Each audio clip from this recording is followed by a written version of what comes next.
Bom dia, tudo bem?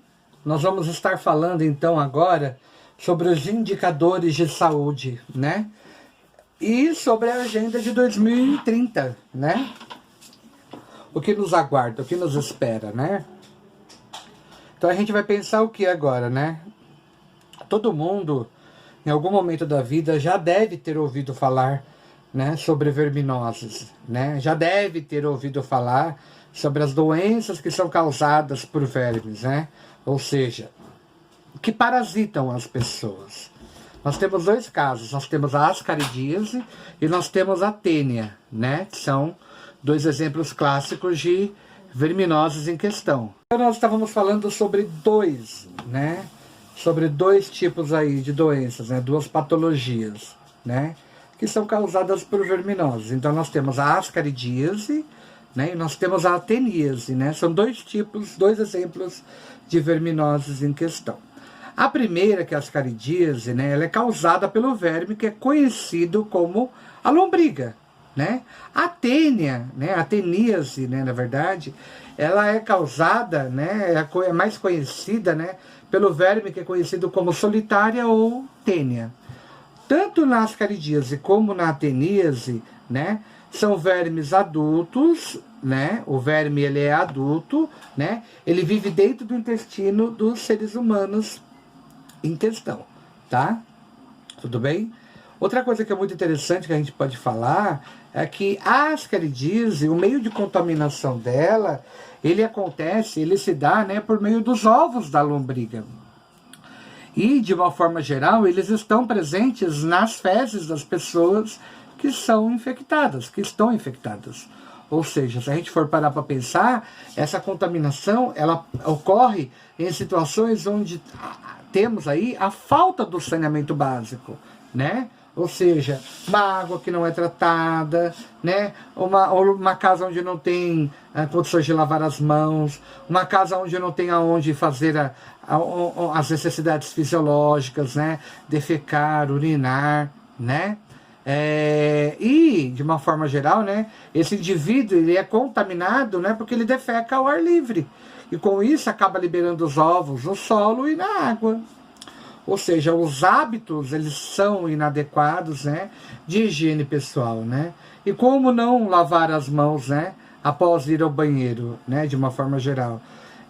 A falta de higienização adequada, tá? Como eu já falei para vocês, da água, dos alimentos frescos, das frutas, das verduras, fazem com que esses ovos cheguem até a boca.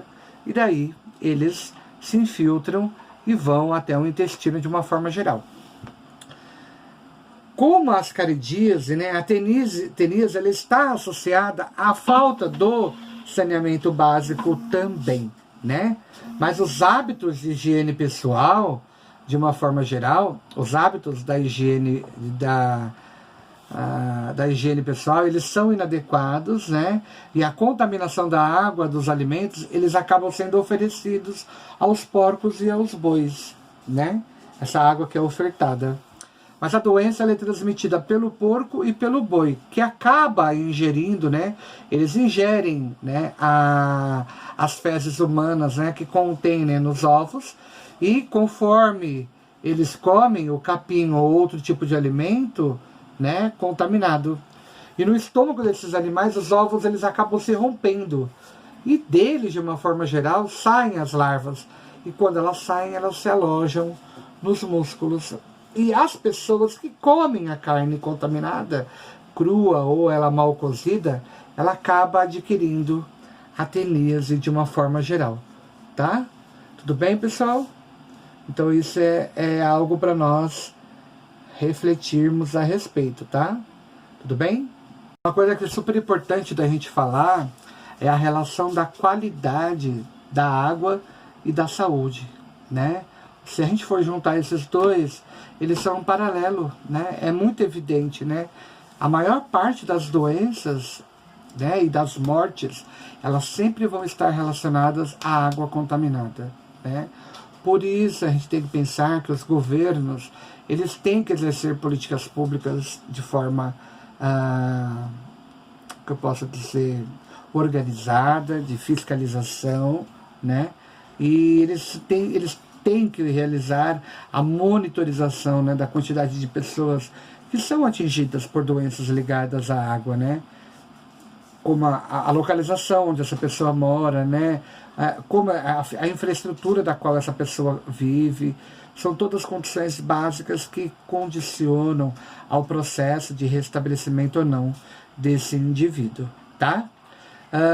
Ou seja, tendo esse tipo de informação, o governo sabendo esse tipo de informação, ele consegue criar estratégias de como chegar à população, do que ele vai poder realizar como forma de conduzir esse melhor processo, mapeando, né, essas áreas, mapear a condição de saúde dessa população, a do país, né, e quais serão as características do que eles podem ou não chegar até esse local, tá? Essa é uma característica básica de extrema importância aí também, tá?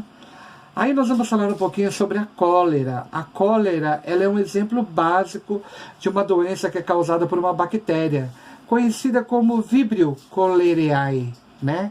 Cholerae, tá? Ele tem a função, né, de se instalar, né, no intestino das pessoas, e ele pode provocar a diarreia e vômitos intensos, né? O indivíduo, quando fica afetado, ele fica desidratado, mas é uma desidratação muito rápida, pelo caso dele estar tendo diarreia, né, constante, né? Se torna arreia aí, né, no banheiro, né? A gente faz a brincadeira aí. E então ele fica desidratado, né? E a ascaridíase, né, de uma forma geral, assim como, né, a própria teníase e a ascaridíase, né, a cólera, ela também é um meio, né, um veículo, né, híbrido, né? Ela é hídrica, né, uma veiculação hídrica, ou seja, a forma de contaminação é através da água, ou seja, ela é transmitida pela água, e que nesse caso ela acaba sendo contaminada pelas fezes e pelo vômito dos doentes em questão. E essa incidência da cólera, ela é um dos indicadores básicos do sistema de saúde brasileiro, tá? Então é uma das condições que nós temos que ficar bem alerta. Isso é importante, pessoal, vai cair no trabalhinho de vocês aí, tá? A incidência da cólera também, ela sempre vai corresponder ao número de casos dessa doença dentro da população, ou seja, você tem um espaço geográfico, dentro daquele espaço, né? Em determinado ano, qual o número de pessoas que foram contaminadas em questão, tá? Esses valores, quando são altos, esses indicadores, eles revelam, no geral, né, as condições de insatisfação, né, insatisfatórias, né, de higienização, do saneamento básico, da condição de habitação, a higiene em questão, né, as comunidades, né, em que esse levantamento acabou sendo realizado. Então isso já é um parâmetro, um norte para nós avaliarmos essas condições pré-estabelecidas de uma forma geral. Tudo bem?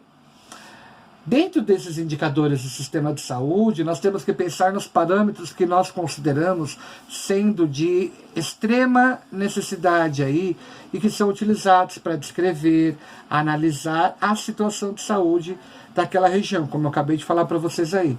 O município, o estado ou o país, por exemplo, né? Se a gente for pensar nisso, diante dessa situação que eu consigo fazer essa identificação prévia, eu tenho que pensar em acompanhar as mudanças ao longo do tempo e planejar, um planejamento de quais são as ações, né, que vai visar a melhoria da saúde. Isso é de extrema importância, é o papel, né, da sociedade, né, dos poderes públicos em questão. Eles também são úteis para nós podermos comparar as condições de saúde de diferentes regiões, né, como diferentes municípios, diferentes estados, né, e diferentes regiões e até mesmo de países, né, para que a gente possa indicar aí quais seriam as estratégias adequadas para poder atingir uma determinada população de uma forma geral. E já que a gente está falando nisso, nós vamos falar a respeito dos indicadores de saúde, né? Os indicadores de saúde, eles nos servem como alerta, respaldam como um alerta de atenção às doenças que podem atingir a população, né?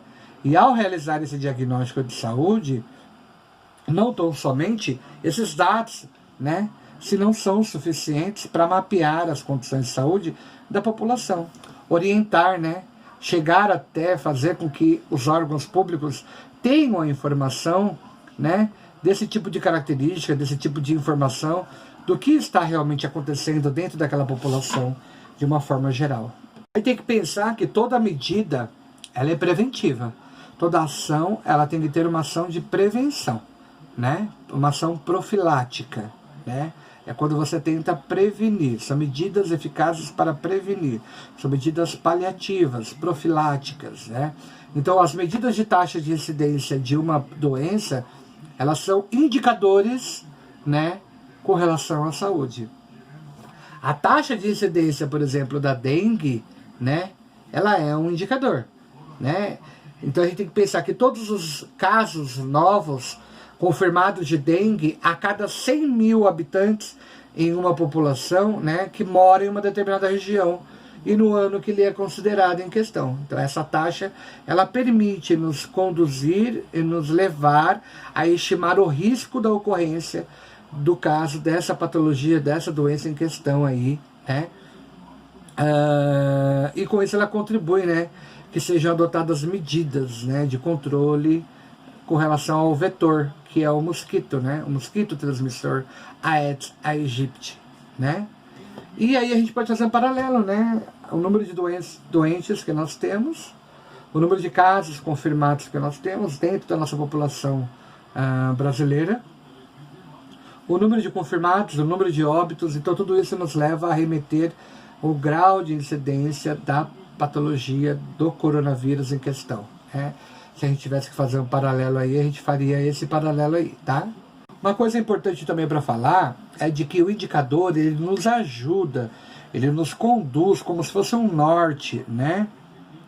Por exemplo, de onde há focos de proliferação, né, do mosquito, né? Onde há uma maior frequência, né, em épocas, por exemplo, chuvosas, né, já que o mosquito ele precisa, né, da água para poder se reproduzir, né? Em que locais a população corre mais risco de contrair a doença? Então é nesse local, nessa macro-região, nessa micro-região, onde os órgãos públicos terão que agir com mais eficiência para tentar diminuir o número de incidentes de pessoas contaminadas em questão. Ou seja, se a gente for pensar nisso, né, todo o conhecimento sobre a ocorrência, entre outras doenças, sarampo, tuberculose, né, febre amarela, eles nos fornecem informações que são valiosas e que nos servem como um norte para nós, né, como forma de orientação, para que haja, assim, as orientações, né, que a gente chama de orientações governamentais, aí, de uma forma geral, tá? Dentro das ocorrências, né, que a gente considera como ocorrências de doenças, a saúde de um indivíduo, de uma família, por exemplo, né, ou de uma comunidade, ela sempre vai estar associada a diversos outros fatores, né? E muitos a gente pode indicar como sendo medidos de forma, pode ser paliativa, mas exemplos, né, que nós vamos apresentar a seguir, que podem conduzir, por exemplo, à morte, né, infantil, né, para que haja a mortalidade infantil, né, das crianças em questão. Então conduzem a esse processo, uma vez que não há um cuidado específico em relação a tudo isso. Então o que a gente tem que pensar? Que a taxa da mortalidade infantil, já que a gente está falando, vamos falar nela. A mortalidade infantil, né? A taxa da mortalidade infantil, ela sempre vai corresponder ao número de mortes de menores de até 1 ano de idade a cada 1.000 indivíduos nascidos vivos, né? Então, dentro de uma população residente em determinado espaço geográfico e no ano que está sendo aquela incidência em questão. Um caso muito clássico, além de caracterizar essas doenças, é de que todas as crianças que vocês estão vendo em reportagens, elas têm a necessidade de serem vacinadas. É de extrema importância, não só o recém-nascido, como vocês, jovens, adolescentes, a terem o controle da vacinação. Vocês precisam ficar atentos e tomarem a vacina de forma correta para que não tenhamos problemas, tá? Isso é muito importante, tá? Então, um exemplo que a gente pode citar, em 2017, a taxa de mortalidade infantil no Brasil, ela era de 13,3, né, de acordo com o Instituto Brasileiro de Geografia e Estatística do IBGE, ou seja, era uma taxa considerada bem alta, né, e isso nos leva a remeter a algumas condições aí que podem gerar algum tipo de problema aí no futuro, né. Já que a gente está falando em algumas condições básicas aqui de saúde, eu não poderia deixar de falar também de que o quanto é importante, já fazendo paralelo lá da doença, né, do Aedes aegypti, da picada, evitar água parada, fechar recipientes, né, como caixa d'água, né, todas as vasilhas que podem conter água, deixar elas viradas de boca para baixo. Então, dessa forma, você evita o nível de contaminação e de proliferação, né, desse mosquito, né, da fêmea em questão, e que pode, de alguma forma, trazer alguns danos, alguns prejuízos para a nossa própria saúde, de uma forma geral. Tá bom? Tudo bem até aqui? Alguém tem alguma pergunta?